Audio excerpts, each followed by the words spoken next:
Koristite ovakve situacije kada je dete u dobrom raspoloženju, igrajte igru glas na početku ili na kraju reči. Hajde, Vasilije. Reč kečap počinje glasom K.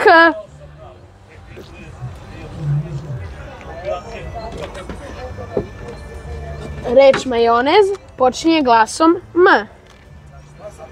Ajde bre. Ajde!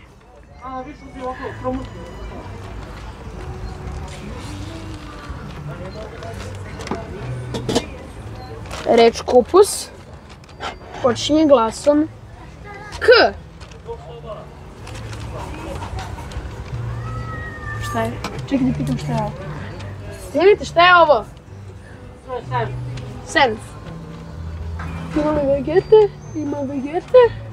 i Šta ćeš reći? reč vegeta počinje glasom V. Kroz ovu igru vi ne ispitujete da li dete zna kojim glasom počinje neka reč. Nije poenta u tome. I ako ne zna, vi mu recite. Poenta je zapravo u tome da kroz detetovo iskustvo prođe što veći broj primjera koje ćete upravo vi dati svom detetu.